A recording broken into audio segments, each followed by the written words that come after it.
Injil Markus pasal yang pertama, ya. Nah, apa yang dialami oleh murid-murid Yesus kadang-kadang juga terjadi dalam kehidupan kita. Tapi tetap aja saya mau kasih tahu, Tuhan itu terus mengejar kehidupan kita agar kita terus berkomitmen penuh kepada Dia, gitu ya. Nah, coba lihat Markus 1. Nah, formasi duduknya beda kan. Markus 1, coba lihat dulu mulai ayat 14 sampai 20. Judul berikutnya apa? Yesus memanggil murid-murid yang pertama. Sudah ketemu?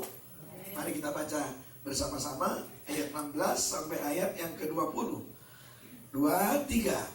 Ketika Yesus sedang berjalan menyusur danau Galilea, Dia melihat Simon dan Andreas, saudara Simon. Mereka sedang menebarkan jala di danau sebab mereka penjala ikan. Stop dulu, sudah perhatikan di sini, ya.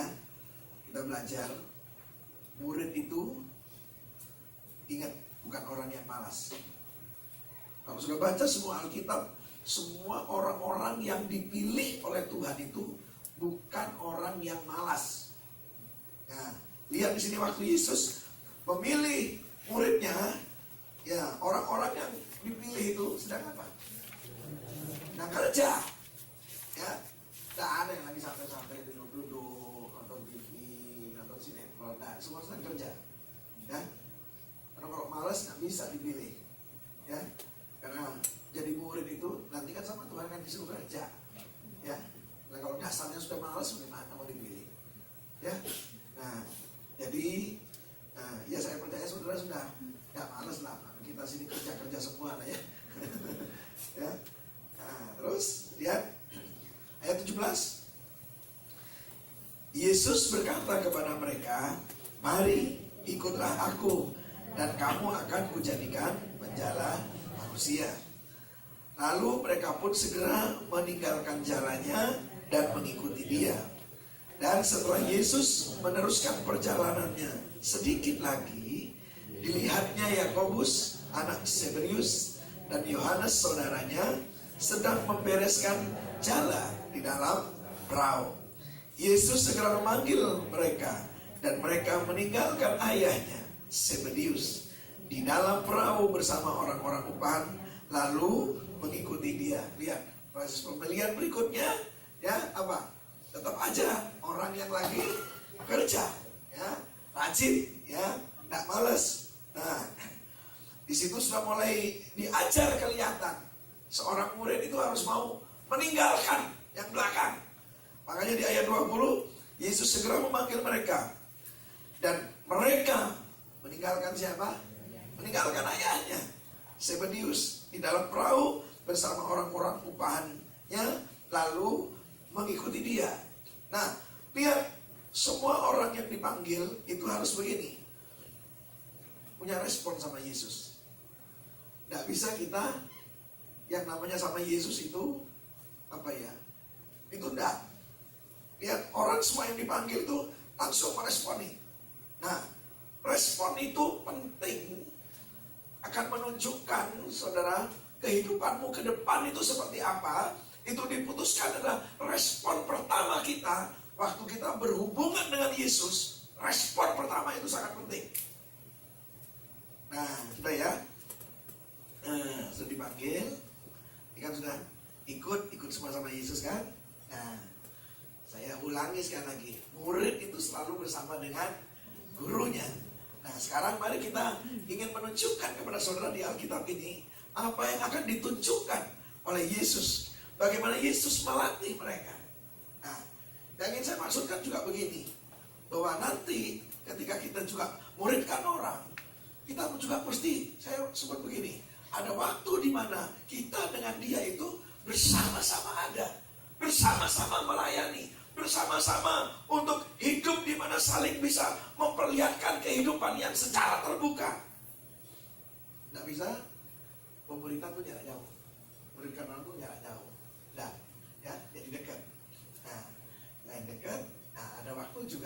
Yesus itu, kalau saya perhatikan di sini ya, ada beberapa proses gitu maksudnya. Ya, ada beberapa proses ya. Dan waktu Yesus panggil, ingat mereka tinggalkan jalannya karena mereka respon dengan baik, gitu ya. Dan setelah itu Yesus ini bawa murid-muridnya, ini saya sebut dalam perjalanan yang singkat. Kira-kira dalam perjalanan yang singkat itu untuk melihat keseriusannya itu seperti apa. Nah, coba kita membaca berikutnya ya. Berikutnya setelah dipanggil itu langsung lanjut ayat 21 sampai 39 ya. Ini setelah dipanggil, nah Yesus memperlihatkan apa? Mereka tiba di Kapernaum. Setelah hari Sabat mulai, Yesus segera masuk ke dalam rumah ibadat dan mengajar ya. Nah, murid-muridnya ada? Ada. Waktu mereka Yesus melayani ada ya. Nah, mereka takjub mendengar pengajarannya, sebab ia mengajar mereka sebagai orang yang berkuasa, tidak seperti ahli-ahli Taurat. Nah, ditulisnya ahli. Yang namanya ahli itu sudah mestinya pakarnya. Tapi ternyata nggak bisa apa-apa ahlinya ini, gitu ya.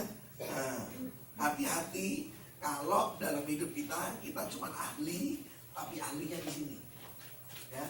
Nah, dalam Tuhan itu saya bilang gini, nggak cukup ahli di sini, tapi ahli di sini sama ahli di sini itu beda. Nah, kalau bicara kita murid, kita ini mesti belajar, ya. Yang dipindahkan kemarin saya sudah belajar, bukan cuma di sininya, ya, tapi dari sini. Nah, sama seperti ketika kita menyentuh apa saja, disentuh lewat ini sama di sini itu beda, betul? Ya, nah hidup itu yang paling penting disentuh dari sini. Kalau disentuh dari hati, itu artinya beda. Kalau hati kita yang menyentuh itu beda. Nah, Yesus kenapa beda? Kenapa? Jadi dari hatinya, mengalir dari hatinya dia alirkan. Itu beda semua yang dari hati itu. Ya. Nah, terus ayat 23, pada waktu itu di dalam rumah ibadat itu ada seorang yang kerasukan roh jahat. Orang itu berteriak, apa urusanmu dengan kami, hai Yesus orang Nazaret? Engkau datang hendak membinasakan kami. Aku tahu siapa engkau. Ya, iblis saja tahu siapa Yesus. Ya, nah persoalannya bahaya kalau kita muridnya malah nggak tahu siapa dia, gitu ya. Iblis lebih tahu siapa dia, gitu kan. Nah, aku tahu siapa engkau, yang kudus dari Allah. Tetapi Yesus sama menghardik, ya, katanya diam. Nah, jadi kira-kira di sini kita mau belajar gini, yang namanya sama setan, sama kuasa gelap, jangan bikin dialog. Kalau kamu buka dialog, habis kamu nanti. Saya mau kasih tahu, umurmu ini gak sampai 70 tahun semua di sini. Setan itu sudah ribuan tahun umurnya. Nah, jangan buka dialog. Makanya ini kan Yesus kan, setannya ngomong, gue tahu lu anak-anak, gitu. Yesus kan buka dialog. Kalau sampai Yesus buka dialog, oh lu tahu dari mana gue anak-anak? Repot saudara ya. Nah, sebentar dulu, ini bahaya karena gini. Tahu nggak? Kenapa Hawa jatuh? Karena buka dialog sama si ular itu. Dialog terus dialog. Nah, ular itu iblis pintarnya ini loh. Ini nanti kita akan belajar sampai sini. Hati-hati dengan otak kita ini. Nah, karena kalau waktu dialog ya, lo kan seperti begini loh.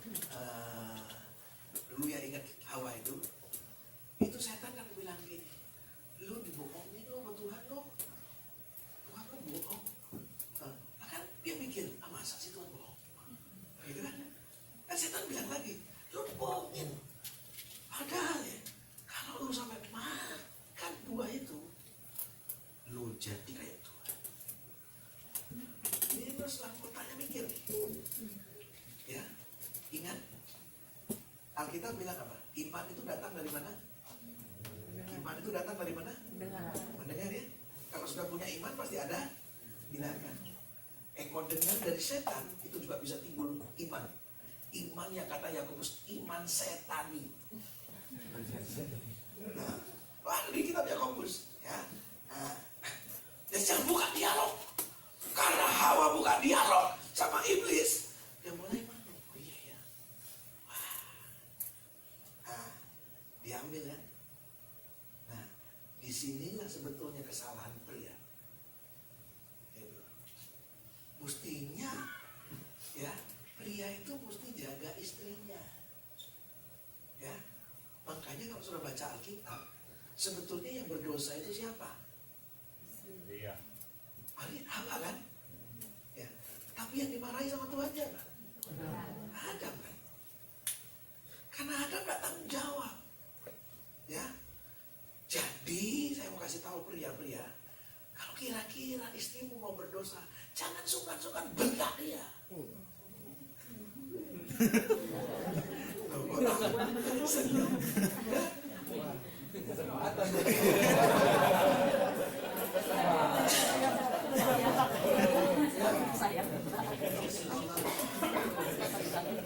Loh, di Alkitab itu kan Tuhan akhirnya bilang kepada Adam, karena kamu mendengarkan perkataan istrimu. Tidak percaya? Coba lihat Kejadian dulu, buka sebentar. Ya, ya. Buka sebentar. Karena ini kita mau, kadang-kadang apa yang diajar oleh Alkitab itu sebetulnya terjadi dalam kehidupan kita.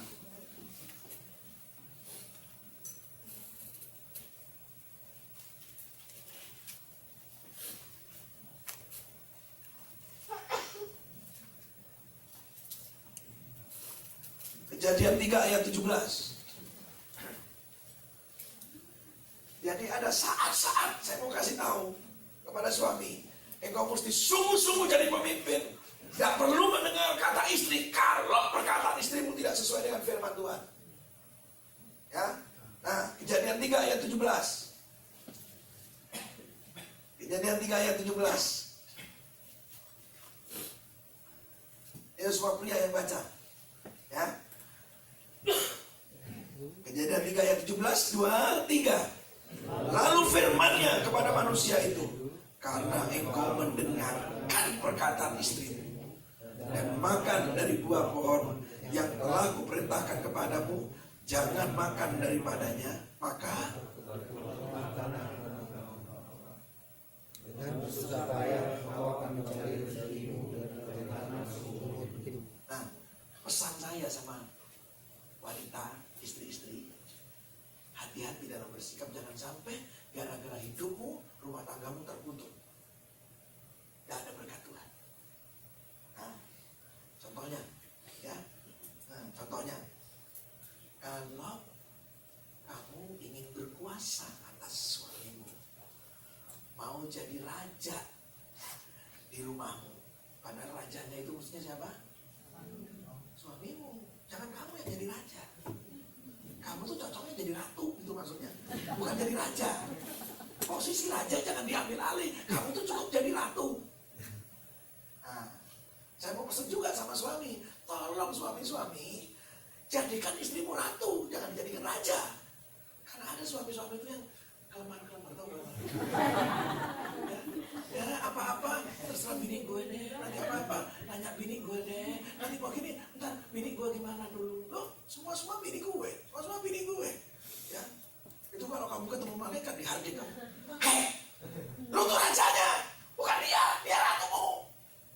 Nah, jadi murid itu sedang ditunjukkan oleh Yesus. Ya, kalau urusan sama kuasa gelap, jangan buka dialog. Ya, percayalah kalau kita mulai buka dialog. Nah, hati-hati dengan ini kita. Nanti kita ketemu.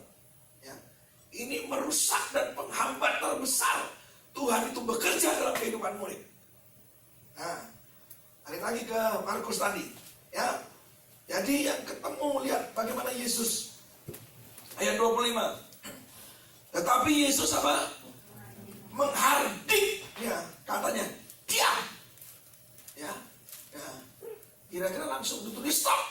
nggak usah ngomong. Nah, Yesus tahu. Karena ingat, kenapa Yesus tahu? Saudara kalau lihat baca di Alkitab kan ditulis begini.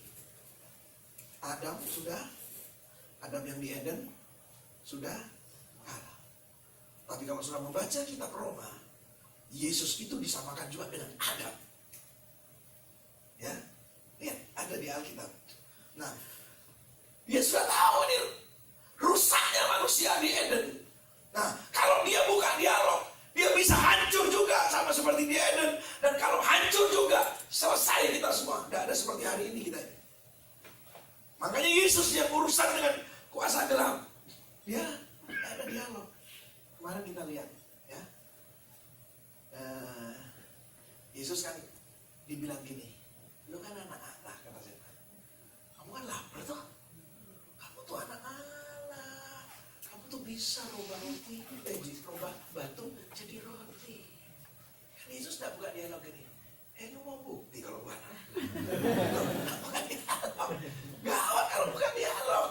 Tidak ada. Yesus cuma bicara firman. Ada yang tertulis. Jangan buka dialog. Nah, hati-hati. Makanya di sini kita belajar Yesus sebagai Adam yang baru, kata Alkitab ya. Dia keluarlah daripadanya. Langsung apa? Roh jahat itu menggoncang-goncang orang itu dan sambil menjerit dengan suara nyaring dia keluar daripadanya. Mereka semua takjub sehingga mereka memperbincangkannya, katanya, apa ini? Suatu ajaran baru. Ia berkata dengan kuasa, roh jahat pun diperintahkannya dan mereka taat kepadanya. Lalu tersebarlah dengan cepat kabar tentang dia ke segala penjuru di seluruh Yudea.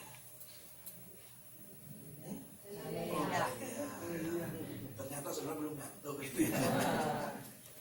Nah, apa yang sedang ditunjukkan oleh Yesus? Lihat, ini saya sudah antum dari pertama langsung aja. Bahwa seorang murid itu harus sama dengan gurunya.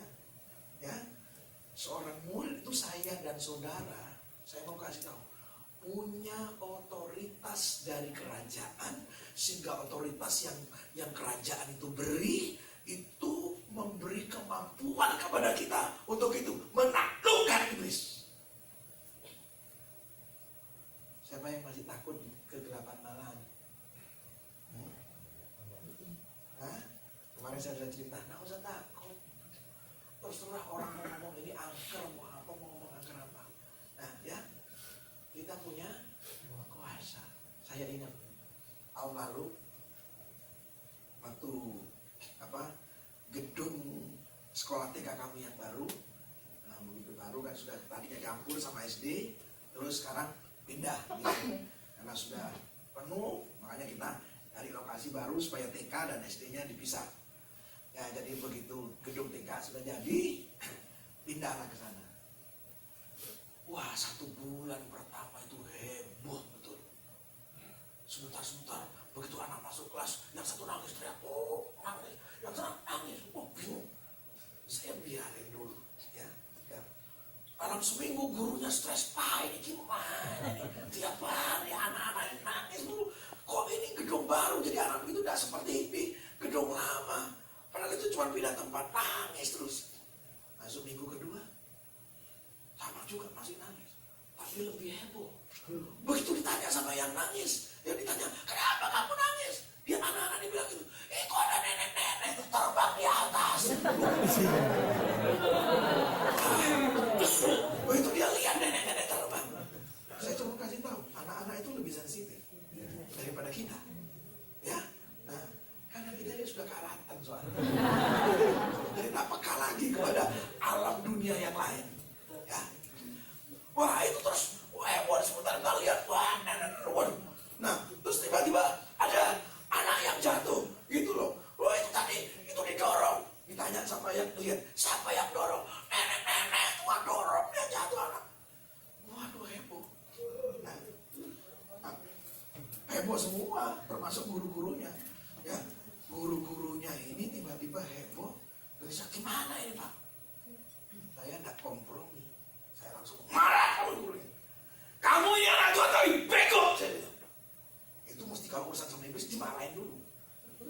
Ya, terus saya bilang, kamu ini kan anak Tuhan.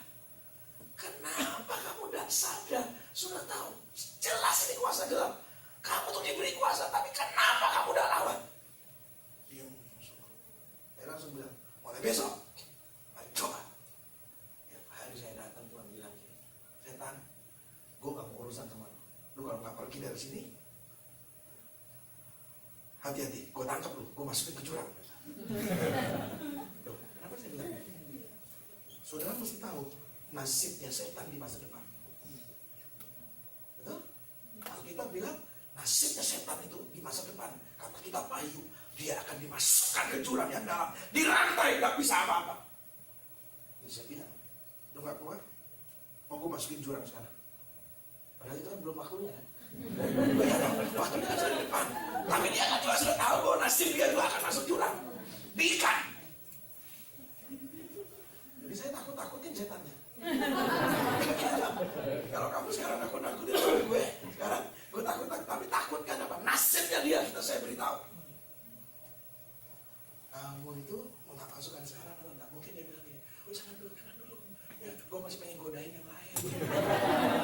Belum waktunya kan? Ya toh? Nah, ya seminggu, tiap hari saya doain. Sekarang gak ada apa-apa nih. Ya, gimana? Nah, ada sudah beres. Besok. Nah, setan itu jangan saya cuma mau bilang gini, jangan diajak dialog, jangan kompromi, terus jangan gini. Gak usah membesar-besarkan setan. Wah, habis besar setan. Rasanya itu sih dia lebih serem. Loh, saudara cukup dengar ini serem bos, lihat lagi cacat. Loh, mestinya sama begitu. Nah, saya pernah ketemu orang yang juga, Pak, rumah saya ini sebenarnya kelenteng, Pak. Waduh, Pak, itu mungkin pengaruhnya kelenteng ini sampai rumah tangga kami sering ribut. Dalam hati kau sudah tahu di sebelahnya iblis, lu diem aja, bego, saya bilang. Kalau sudah tahu begitu apa? Ajar berani. Betul enggak? Kalau sudah perangi, nanti penguasanya di tempat itu pergi. Percayalah, nanti orang nggak akan datang ke situ. Nah, itulah salah satu cara bagaimana menarik jiwa datang kepada Tuhan. Ikat dulu orang kuatnya, kata Alkitab. Karena waktu kita mengikat orang kuat, baru kita bisa menjaga isinya. Nah, jadi ingat ya, Yesus ini lagi latih. Nah, jadi Bapak Ibu Saudara sekalian, apa yang Yesus lakukan? Dia sedang perlihatkan bagaimana harusnya nanti ke depan seorang murid bertindak. Kira-kira begitu. Ya. Tetapi, coba balik lagi ini Markus, ya.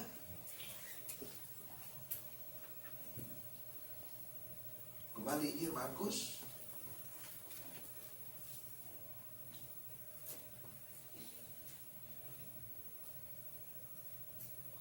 Nah,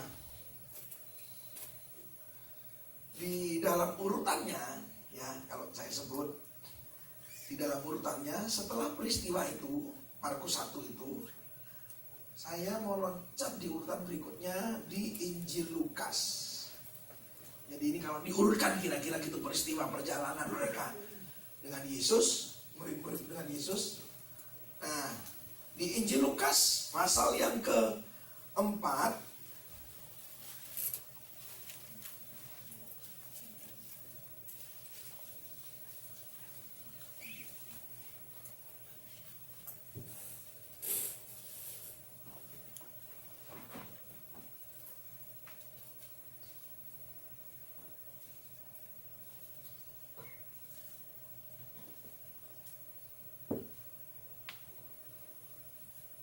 di Injil Lukas pasal yang keempat ayat 31 mulai itu kan sama dengan yang tadi Markus 1, ya. Nah, setelah peristiwa itu masuk sekarang Lukas 5. Itu Lukas 5.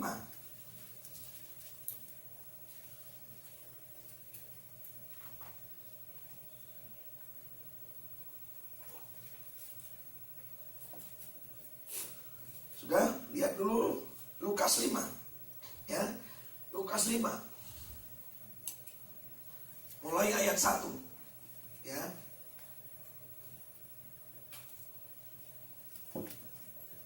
Lukas 5. Baca sama-sama. Ayat 1, 2, 3. Pada suatu kali Yesus berdiri di pantai Danau Genesaret. Sedang orang banyak mengerumuni dia hendak mendengarkan firman Allah. Ia melihat 2 perahu di tepi pantai.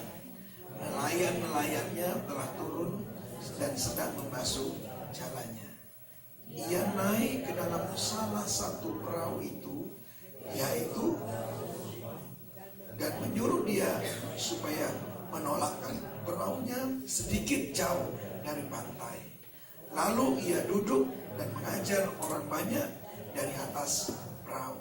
Nah, stop dulu sampai di sini dulu ya. Jadi ternyata, ini kan Yesus sudah ajak keliling. Ternyata murid-murid ini habis itu balik lagi. Balik lagi ke apa? Ke kerjaannya semula. Nah, saudara perhatikan ini penting. Karena ini kadang-kadang pergumulan hidupmu dan hidupku. Gitu loh. Nah, jadi supaya nanti kita tahu, ya. Jadi ternyata ada satu saat di mana mereka kembali lagi, menjala lagi, seolah-olah gini loh kira-kira. Sepertinya mereka sedang berpikir ulang. Apakah saya ini sungguh-sungguh mau mengiring Yesus jadi pengikutnya atau tidak? Setelah diajak dulu. Nah, itu kira-kira gini loh, kira-kira. Ya, saya itu ya, kalau mau ngajar misi sama jemaat, saya tidak pernah khotbahin. Jadi kalau saya mau ngajar misi, sederhana gini, saya bawa ke pedalaman. Ya, supaya dia lihat apa yang saya lakukan di